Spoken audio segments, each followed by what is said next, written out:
That's unlucky. That's almost a good pass. Coming back, winning the second ball. On it, the third ball again. Look at them passes, man. That's what I'm saying. It's like sometimes I feel like his quality is being wasted. I want to see him in that sentiment. It's getting sharper. Look at these passes. Look at them passes. That's what I'm saying. He's the best passer in our midfield. He is the best passer. It's undeniable.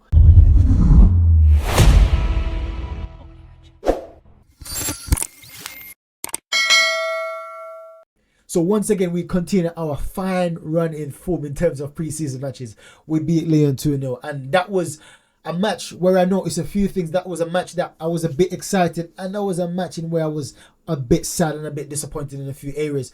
But we're going to get through all the emotions today. We're going to take a look at all these players that perform wonderfully. And we're going to start the best way possible, and that's with the new signing. We're going to start off with Caliaflori. Let's take a look. Let's get straight in. So as you can see, he's on the sideline warming up, just doing the normal formalities, stretches. Straight away, you see how strong he is. You see how aggressive he is. He's nothing to be played with. He's not going to be bullied. Straight off the bat, committing a foul. Now we see him off the ball, making a nice little run in midfield, driving. That's unlucky. That's almost a good pass. Coming back, winning the second ball. On it, the third ball again, closing down. Caliaflori looks to be a very good signing. Brilliant challenge. Just watching that player drawing the foul, and bear in mind this is almost the 70th minute. This guy he came on and was playing pretty well. Nice defensive. I had to give him the high five. Caliaflori looks solid. He looks solid. Look at this. Demanding the ball so much. So, it reminds me of when Timber came in pre-season and was playing for us. Hopefully it doesn't end up the same way with that injury. But Caliaflori, look at this. Confidence. Strong, aggressive. Good ball over the top to Jesus. He's got pace on him. He's not going to be our run. He's not going to be our pace. He's not going to be our strength, our push, our barge. Brilliant play. He looks to be just always cleaning up at the right time, at the right place. And it's interesting to see with Skelly as well. That's something I want to see in potential future seasons to see.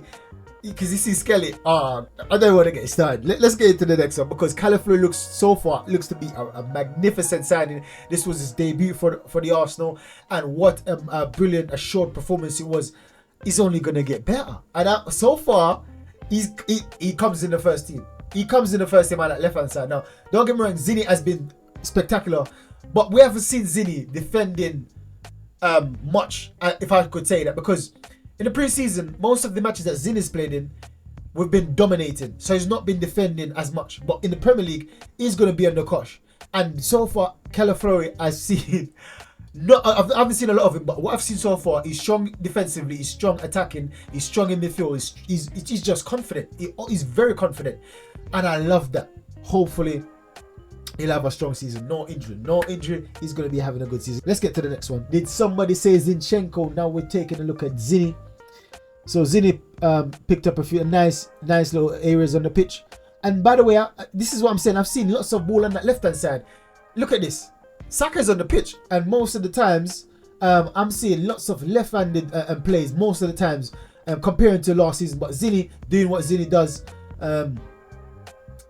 just drifting midfield, linking up the play. He didn't make much mistakes in this match, to be fair, but once again, it wasn't under the cosh. Look at them passes, man. That's what I'm saying. It's like sometimes I feel like his quality is being wasted. I want to see him in that centre mid.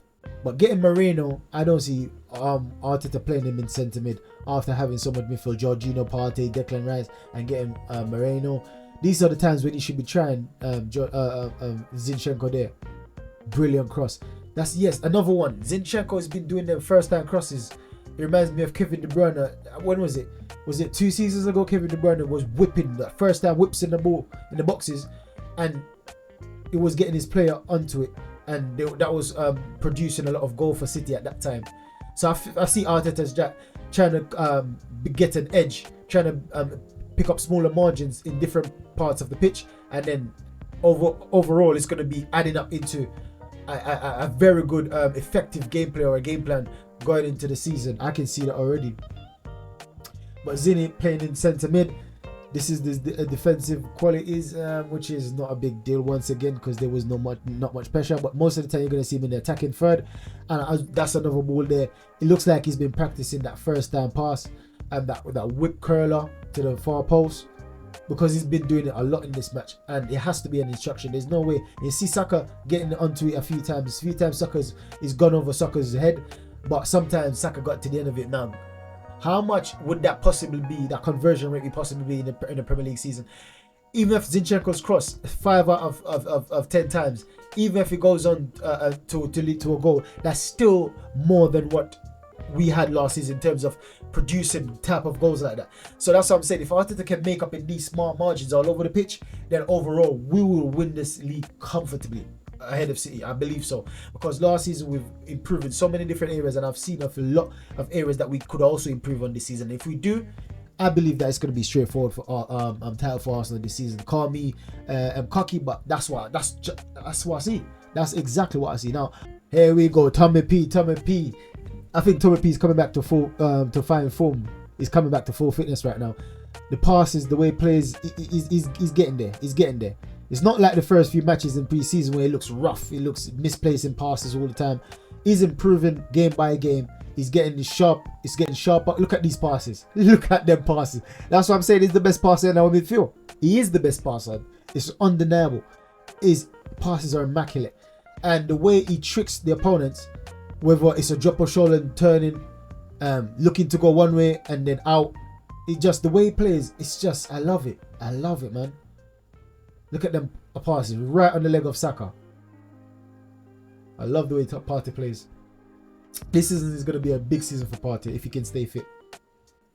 Because sometimes you think that, oh, my eye test is everything. No, it's not always everything. The stats goes a long way as well. And sometimes we look at Partey and we don't see the stats. The stats will show you how good he was on the day, but because he doesn't score any goals, he doesn't get any assists, sometimes he can be under the radar. But when you check the stats will always back Partey up, and most of the time Odegaard, because these and Declan Rice, these guys are the hardest free working guys most of the times on the pitch if they're playing together. And it's always the midfield. If you realize, that's the midfield core partnership: Partey, Declan Rice, and Odegaard. So when you got the engine working overdrive, which is the midfield, the engine, then we're not far off from lifting that title. Look at that play from Odegaard. Just waiting for Saka to make that run to put it through. Once again, nice little play. There's so many times we were on goal. We should have scored a lot more than this. But once again, not having a dig at the team. But well done, well done. That was a brilliant display from Thomas Partey. Now we're on to the skipper, Odegaard. No less than 10 out of 10 performances for me. Look, he's getting stronger in the ways he was vulnerable. Because sometimes, as I said in previous highlights, that sometimes when he just came, it looks, you can see the quality, but he just wasn't strong on the ball. He wasn't cunning enough to get out of certain situations when he looks hopeless. But now look at them passes, man. Giving Martinelli a platter. Martinelli should have done better with that. Look at this touch as well. And another pass. Another one. Odegaard was having a field day. I'm telling you, he's going to embarrass a lot of teams this season, Odegaard. He's going to unlock a lot of defenses. Brilliant pass. And Saka, for me, had lots of chances. Even Martinelli, they could have done more.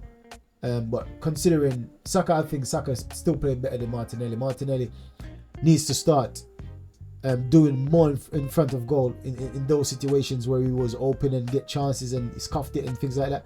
But Odegaard's shots are back. It looks like he's back this season. Because last season we didn't see much of Odegaard drag a far post shot or curl far post or drag near post. We didn't see much of that last season. The season before we saw a lot of that from Odegaard. But I think that he was changing up his gameplay. But it looks like it'll be a mixed brilliant play.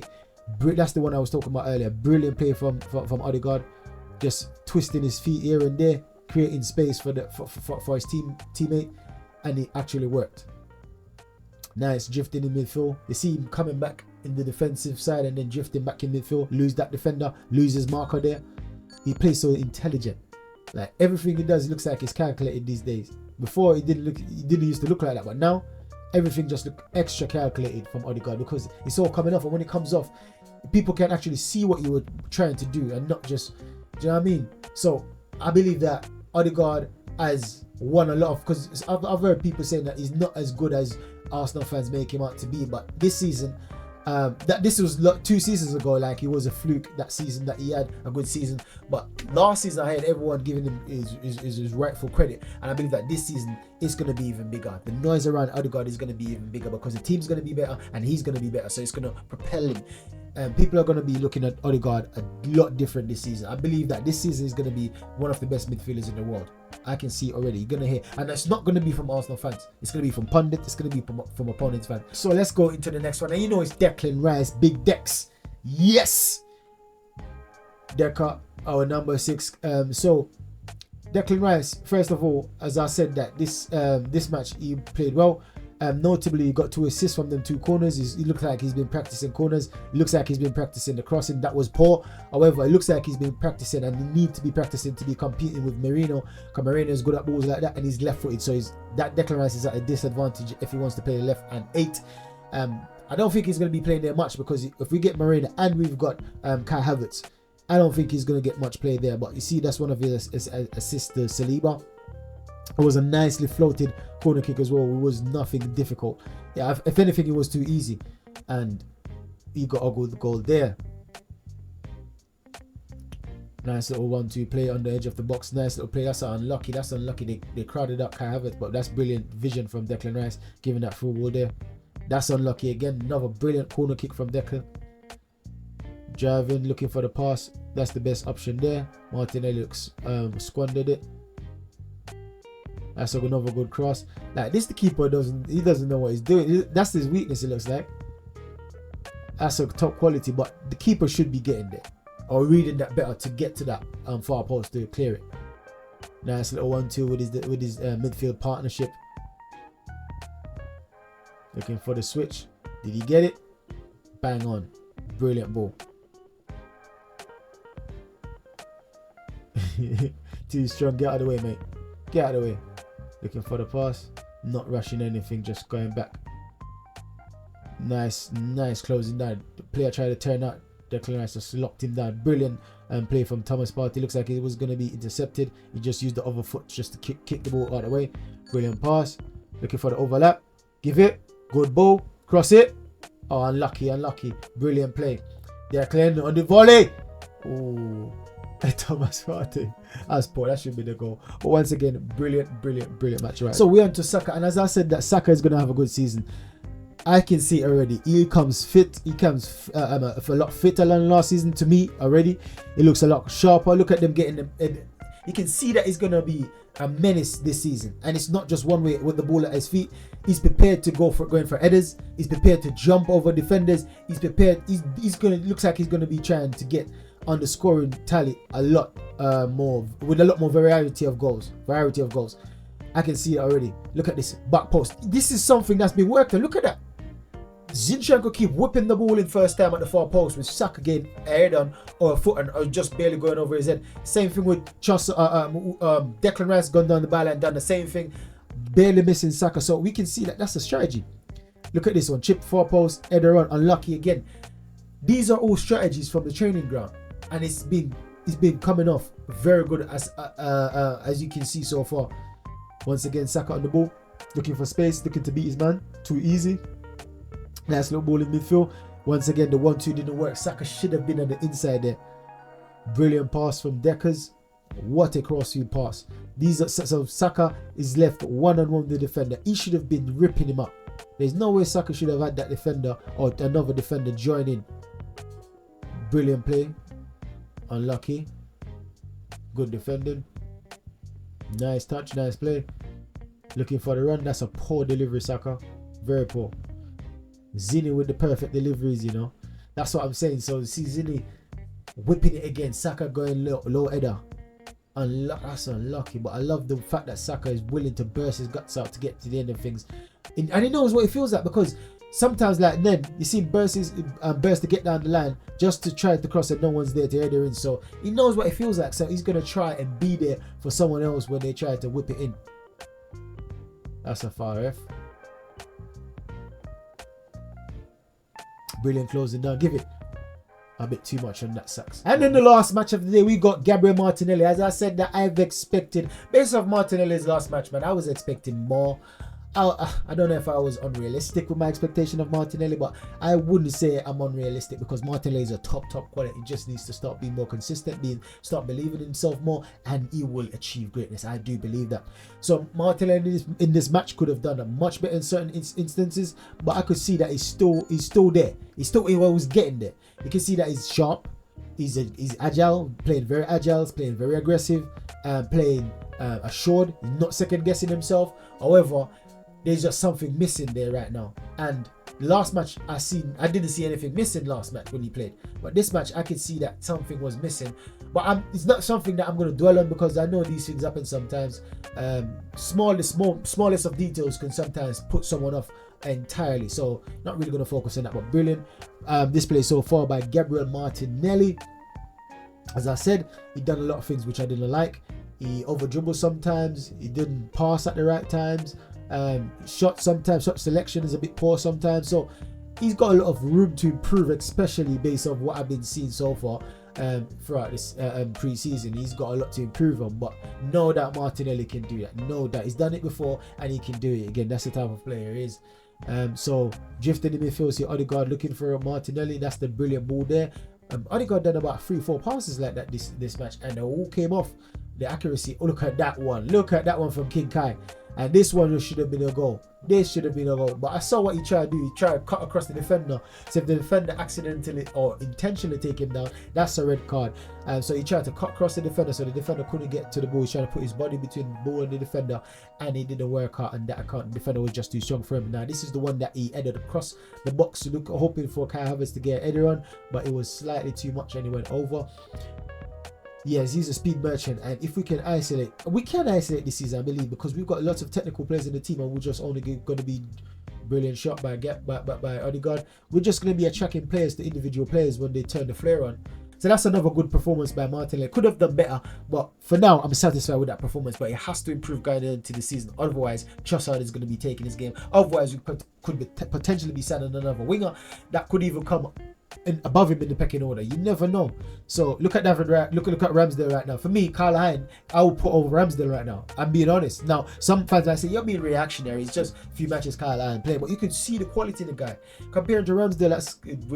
Ramsdale is good. Don't get me wrong, but he's older and he's always talking about lack of concentration. As a keeper, that's your main asset, mate. So I'm all for Kyle Lyons surpassing Ramsdale, and I'm all for the younger players coming into this team and pushing the senior players and pushing them so much that they're starting to worry about their first team places. We see Waneri's coming in, the Haven coming in, Skelly's coming in. Hopefully the other teams can see that these guys are serious and they will push each other to go to the next mile.